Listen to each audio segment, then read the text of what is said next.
Bonjour à tous, bienvenue sur SVMC. Je passe au tuto numéro 6 de cette série et je vais donc vous donner un peu le menu. Donc on va avec ce tuto parler de beaucoup de choses. On va continuer donc dans les caméras dans Blender, puisque le sujet c'est les caméras dans Blender. Donc là, avec ce tuto numéro 6, on va voir donc qu'on peut modifier la résolution. Donc la résolution ça se passe ici dans cette fenêtre là. On va voir le verrouillage caméra, puisqu'on va faire une animation directement avec la caméra verrouillée. Vous allez voir qu'on peut faire des vidéos comme celle que vous voyez actuellement très rapidement. Donc là on voit ce qui se passe, des mouvements très rapides de caméra, enfin des choses qui sont un peu intéressantes pour animer très rapidement un personnage, enfin pour donner un petit peu de vie à vos vidéos. On va voir aussi l'enregistrement, l'animation avec l'enregistrement direct, c'est-à-dire que en faisant la lecture, on peut également donc enregistrer une vidéo. C'est pour ça que vous voyez ici dans la timeline, ici énormément d'images clés, parce que j'ai fait un enregistrement en ayant ici donc comment programmer la lecture en même temps. Donc ça, on va voir ça. On utilisera donc l'interpolation également ici lorsqu'on clique sur T, donc ici l'interpolation des images clés pour faire ce que vous voyez là. Donc je vais revenir sur ce tableau là. Je suis venu déjà précédemment dessus, mais bon, je vais l'utiliser. On verra comment également faire des tremblements de caméra, faire trembler la caméra, puisque c'est une question que Gilles, qui est un bon abonné donc de la chaîne et qui regarde régulièrement la chaîne, m'a demandé de lui comment on pouvait faire trembler la caméra. Donc on va faire ça. Voilà. Donc je vais repartir sur notre fenêtre, comme ça vous avez donc tout le tableau qui est dressé. Pour ceux qui ne savent pas qui prennent la caméra en cours, enfin ce tuto en cours, il faut commencer par le tuto numéro 1. Et puis on verra également dans les prochains tutos, on va faire donc les réglages aussi des vidéos, puisque c'est pas tout d'avoir des caméras, mais faut-il encore être capable de faire des vidéos avec. Donc je pense que dans le numéro 7, si je n'ai plus de mouvement de caméra à vous faire voir, on passera aux différents réglages pour faire des différentes vidéos. Voilà. Allez, je repars sur une autre fenêtre et je vais commencer par la résolution. Donc je repars toujours sur la version 2.83 de Blender. Donc vous ajoutez une caméra, on va voir, on va commencer par la résolution, c'est assez rapide. Donc vous ajoutez une caméra. En vue axée, donc en cliquant sur le 1 surtout, vue axée, on ajoute une caméra. Puis on rajoute également un sujet, donc le singe en l'occurrence. Voilà, maintenant je sélectionne ma caméra à partir d'ici. Et je vais déplacer ma caméra sur l'axe Y en faisant GY. Je la repousse comme ceci, puis je clique sur le 0 de mon pavé numérique. Donc là, je suis en plein sur la vue, donc sur une vue axée de Suzanne, voilà, avec cette caméra-là. Je reclique sur le 0. Et donc, on va voir qu'on peut déjà, bon, je vais modifier la définition. Ici, lorsqu'on clique sur cette icône ici, là, on peut ici modifier la résolution. C'est-à-dire que par exemple ici, je peux changer la forme de ma caméra, comme ceci. Voilà. Par exemple. Là, si je fais un F12, eh bien voilà ce que j'ai. Donc par exemple, on peut simuler une image d'iPhone ou une vidéo d'iPhone pour faire un truc sympa éventuellement. Voilà. Donc ça, c'est une chose à tenir en compte.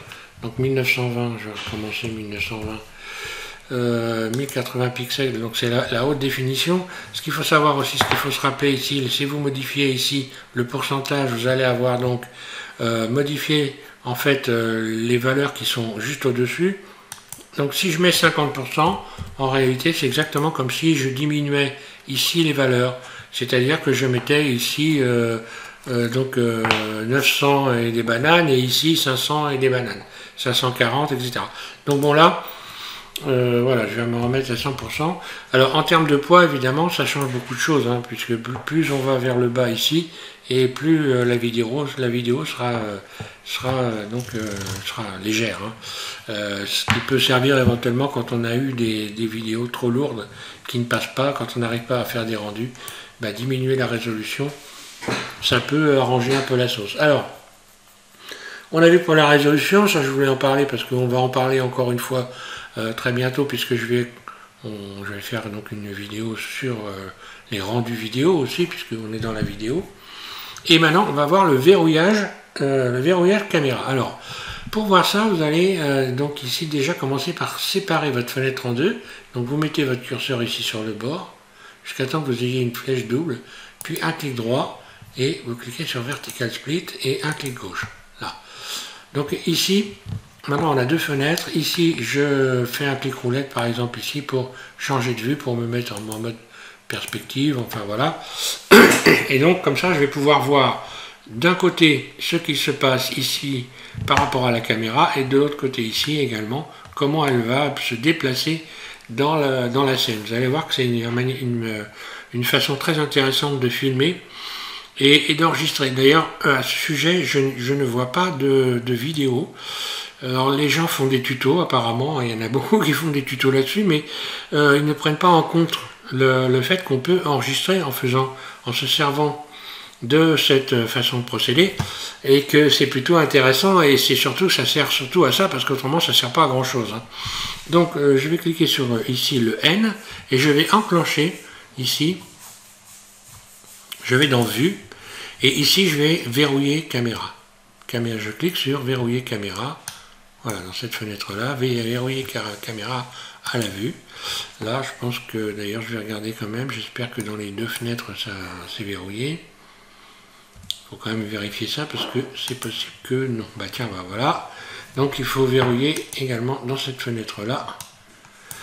Ça sera mieux. Donc qu'est-ce qui va se passer ici lorsque je vais utiliser mon clic roulette? Si je zoome, voilà, regardez la caméra à droite, voilà, elle bouge. Si je fais tourner la roulette de ma souris, en fait je zoome pas, mais je fais tourner la roulette de la souris, je ramène la souris. J'appuie sur ma roulette, un clic roulette en continu, et je bouge donc ma caméra, et on voit que ma caméra bien est en train de tourner dans tous les sens autour de Suzanne. Donc on imagine très bien que grâce à ça, on va pouvoir faire des vidéos sympas. Donc là, je vais faire en sorte que la caméra soit toujours fixée sur Suzanne, pour ne pas la perdre dans les images. Donc je vais simplement lui rajouter ici, comme j'ai déjà fait précédemment, toujours un suivi amorti ici, suivi amorti, ici donc de Suzanne, puis ici je clique sur le Z-. Voilà. Donc là maintenant ma caméra est parfaitement liée à Suzanne, je ne risque pas de la perdre dans le décor. Voilà, donc voilà ce qui se passe, je peux tourner autour. Alors on va voir qu'on peut donc enregistrer directement avec cette manière de procéder. Donc je vais ouvrir la timeline. Je positionne mon curseur au point 0, et si je fais un clic roulette en ayant ici enclenché l'enregistrement, un clic roulette, j'ai une image clé qui est venue se positionner. Je bouge mon curseur ici, et je vais ressaisir ma caméra en appuyant sur la roulette, et je fais tourner ma caméra. Je lâche la roulette, et je fais la lecture. Bien, voilà ce qui s'est passé. Je vais cacher ici cette barre d'outils en faisant tout simplement T, et là pareil T, voilà.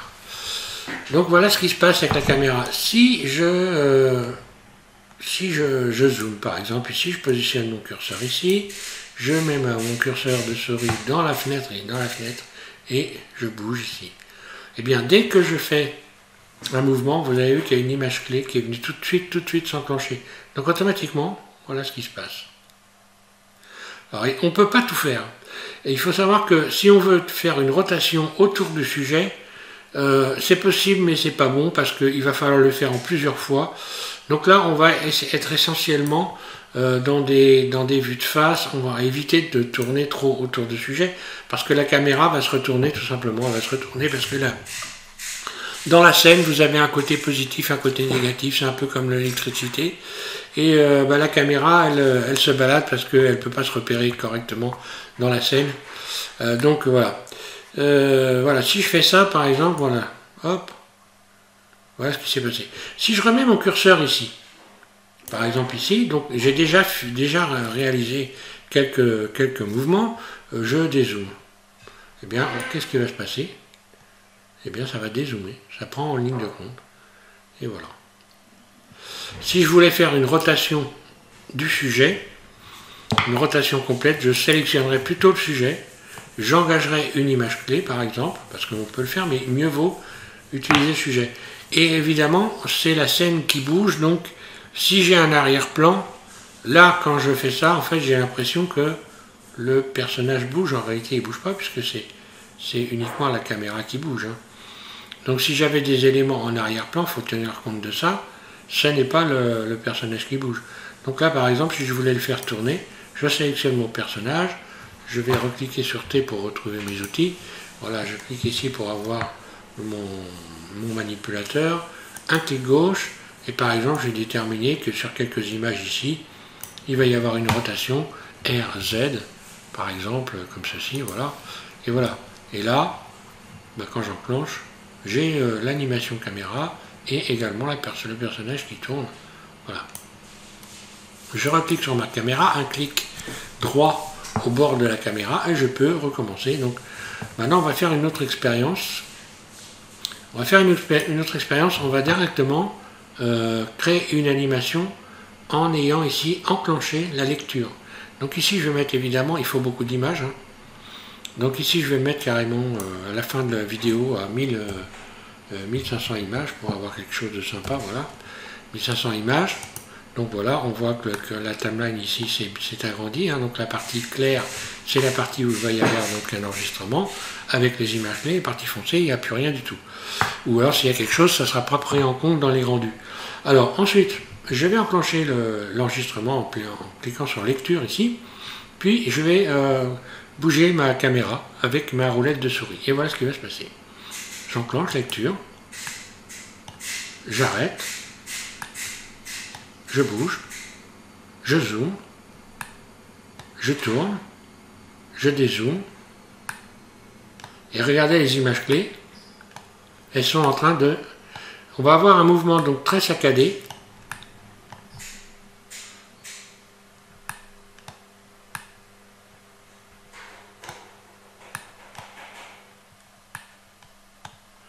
Voilà ce qui va se passer. Donc bon, voilà, je vais arrêter la lecture, ok ? Et je vais désenclencher l'enregistrement pour ne pas plus enregistrer rien d'autre. Ici, je suis par exemple à 800 images, donc là, je mettrai 800 images. Voilà. Et maintenant, je vais enclencher la lecture.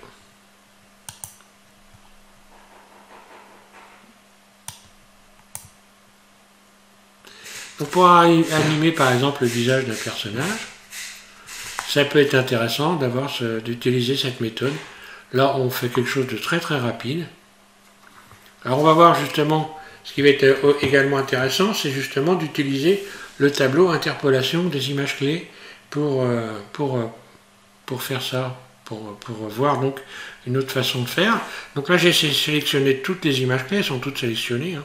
Si je fais A, si je fais un clic droit dans la timeline, tout est désélectionné.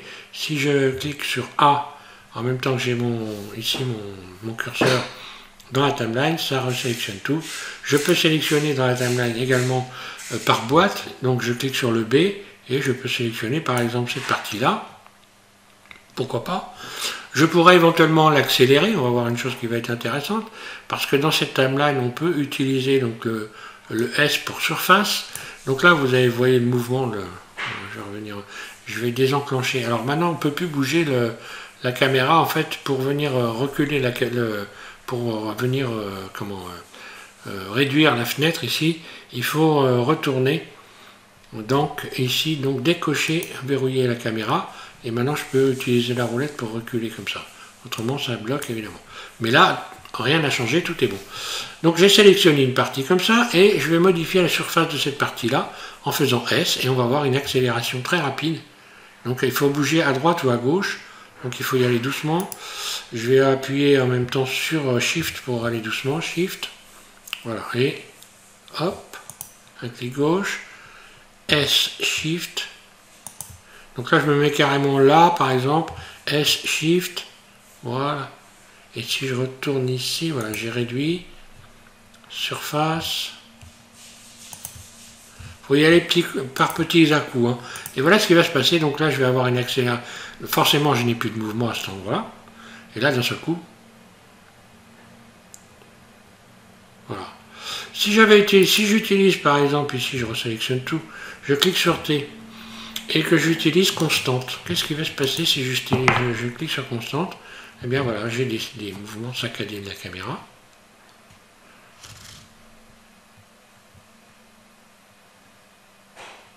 Là, je vais revenir directement ici.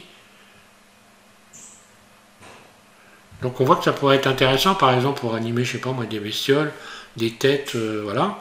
Je reclique sur T ici dans la timeline et je vais cliquer sur linéaire. Sur linéaire, voilà ce qui se passe. Donc tout est, je n'ai pas de mouvement saccadé. Tout est linéaire. Je recommence, je clique sur T. Donc ça, j'ai déjà fait cette démonstration. Si je clique sur Bézier, eh bien j'ai des accélérations, des ralentissements. Ensuite, je continue. Je vais aller cliquer sur, par exemple, de derrière. Donc là, je vais avoir des allers et retours. Voilà, à chaque mouvement, ça revient légèrement en arrière. Alors quand les mouvements sont très rapides, on n'a pas le temps de le voir en fait. Par exemple ici. Voilà ce qui se passe ici quand je suis là.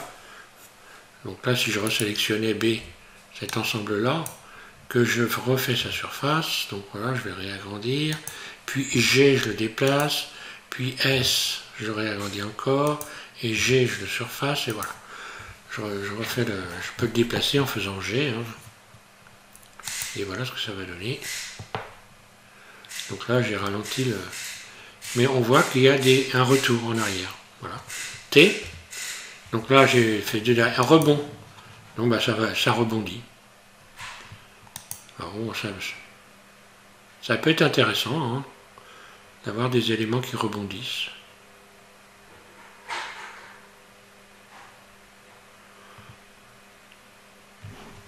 Là, on le voit, le rebond. Hein.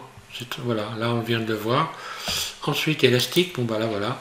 Donc, Gilles, tu me parlais de tremblement de la caméra. Bon, déjà, il y a l'élastique qui permet de faire trembler les éléments. Et on va voir que pour faire trembler la caméra, il y a un autre moyen qui est très très simple. Donc, je vais supprimer toutes les images clés. Donc, tout simplement, je mets mon curseur dans la timeline. Je sélectionne tout en faisant A. Et je vais faire X, supprimer les images clés. Voilà, donc là, j'ai plus d'animation. Je suis revenu au départ. Je n'ai plus que l'animation ici de la personnage qui tourne. Donc c'est pareil, je vais donc arrêter la lecture, revenir au point 0, et puis X, supprimer les images clés, voilà. Je peux maintenant remettre ma caméra parfaitement en ligne par rapport à Suzanne, donc je me mets en vue 1, puis je fais CTRL ALT 0, voilà, la caméra donc est venue se repositionner de cette manière-là, on la voit ici hein, d'ailleurs. Je vais tout sélectionner là, comme ça on voit mieux. Voilà. Donc ça aussi, hein, pour positionner la caméra, pour ceux qui ne savent pas, si par exemple je déplace ma caméra n'importe où ici, voilà, là on va le voir, et que je veux remettre ma caméra pile en face, donc je sélectionne tout simplement, je vais dans la timeline, simplement je me mets en vue 1, et je fais faire CTRL ALT 0, voilà. Et après ben, je peux zoomer avec la caméra, en la rapprochant, en faisant par exemple un GY. Voilà.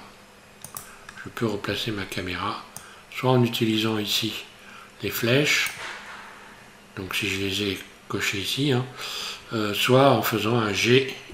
Mais bon, ça, j'espère que vous n'en êtes pas là. Sinon, il faut recommencer. Il faut vraiment pas... Enfin, faut travailler sur le déplacement. Hein.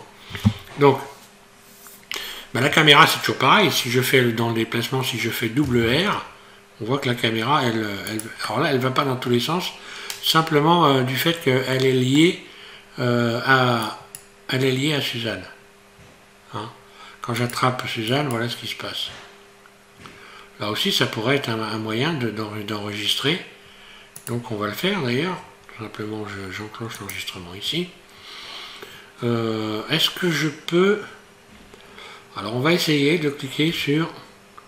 je vais essayer, c'est un essai, mais bon. Je vais essayer donc de bloquer la caméra. Donc ici, dans le verrouillage, voilà, ici, j'ai verrouillé la caméra. Et je vais essayer de bouger, voir ce que ça donne avec l'enclenchement ici. Oui, ça marche, un clic gauche. Donc voilà. Donc là, je déplace mon personnage. Et maintenant, si je fais la lecture, voilà, ça a fonctionné. Aussi. Je peux revenir par exemple sur ma caméra avec la roulette ici. On va essayer. Hein. Donc là, par contre, ça n'a pas... Il faut que évidemment que je la sélectionne. Voilà. Je déplace mon curseur. Je fais ça. Je dézoome. Donc voilà. Donc là, j'ai un mouvement du personnage. Et je repasse donc au mouvement de la caméra par la suite. Donc là, on voit qu'il y a plein de choses intéressantes à faire. Donc je vais revenir au fait du tremblement. Programmer un tremblement dans la timeline. Donc voilà, je vais revenir à 0 ici. Je repars là. Je vais faire X, je supprime les images clés. Je sélectionne ici X, je supprime les images clés également. Et je reviens ici sur la vue 1. Et je remets la caméra, CTRL 0 en face et je zoome. Voilà. Donc voilà, là, forcément j'ai enclenché une image clé, hein, je vais la supprimer. Alors, je vais revenir ici, je vais juste déprogrammer ici, quoique je pourrais le faire aussi, hein, après tout. Oui, je peux faire ça. Donc, si je veux faire trembler ma caméra, je clique roulette ici, je bouge ma caméra en haut. Puis ici, je vais passer quelques images, on va dire, je vais mettre ici je suis à l'image 0, je clique ici sur la flèche, là, pour passer, on va dire, 6 images par exemple, même pas d'ailleurs, 3 images, et je bouge, comme ceci. Donc j'ai une seconde image clé qui est venue se positionner. J'ai donc ici 2 images clés. Si je les duplique, donc je mets mon curseur ici, je fais Shift D, et je les bouge. Shift D, Shift D, Shift D, Shift D, et ainsi de suite. Et je bouge. Là. Lecture. Voilà. Si je veux que ça aille plus vite, je sélectionne tout, B. Puis surface. Donc là, hop. Je bouge ma souris sur la droite. Puis G, je viens la ramener au bout. Là. Et lecture. Et voilà, j'ai fait trembler ma... Alors là, je peux par exemple tout sélectionner, Shift D et le positionner ailleurs. Ce qui fait que là, maintenant, je vais avoir un tremblement ici, puis un autre tremblement ailleurs dans la vidéo. Shift D. Donc je peux garder parfaitement cette sélection et m'en resservir n'importe où dans la scène, à n'importe quel moment. Donc voilà. Donc maintenant, si je veux, par exemple, ma caméra, si je veux la déplacer, donc bon, je reviens ici, admettons. Là, voilà. Donc là, l'enregistrement toujours enclenché. Je vais par exemple ici dézoomer. Une image clé c'est enregistrée. Puis ici, je tourne. Bim, bim. Donc qu'est-ce qui se passe? Ça revient. Voilà. Je peux revenir là. Par exemple. Puis... voilà, on va enclencher une image clé. Le tremblement qui revient. Par exemple, entre ici, à cet endroit-là, si je clique sur mon personnage, j'enclenche une image clé et je déplace légèrement. Je vais faire par exemple une rotation RZ de mon personnage comme ceci. Voilà. Donc là, eh bien, ça a pris en compte la rotation de mon personnage. On va le voir ici, je vais changer de fenêtre. Donc ici, pour changer de fenêtre, il faut que je décoche. Voilà, ah non d'ailleurs c'est même pas une obligation. J'ai fait un clic roulette et voilà. Voilà, donc on va voir ce qui se passe. Voilà. Là je vais refermer cette fenêtre.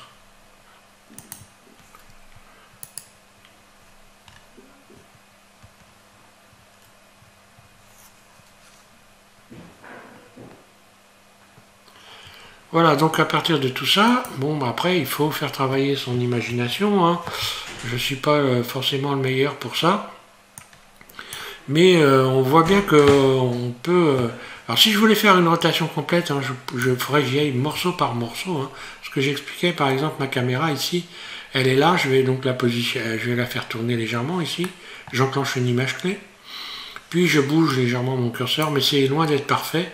Puis je vais faire tourner ma caméra comme ça. Donc on voit bien que la caméra, elle monte, elle descend parce qu'on n'arrive pas à avoir quelque chose de très précis. Mais par un coup comme ça, je peux arriver à la faire tourner autour du sujet. Mais bon, c'est loin d'être terrible. Hein. Voilà, on la voit tourner quand même. Et puis bah, je vais enclencher ici, je vais dézoomer, enfin faire reculer la caméra. Hein. Voilà, je désenclenche l'enregistrement, et puis voilà, je fais la lecture.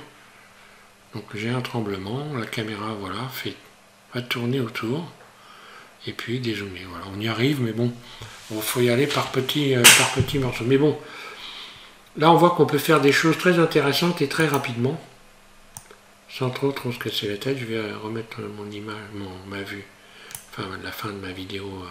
Voilà.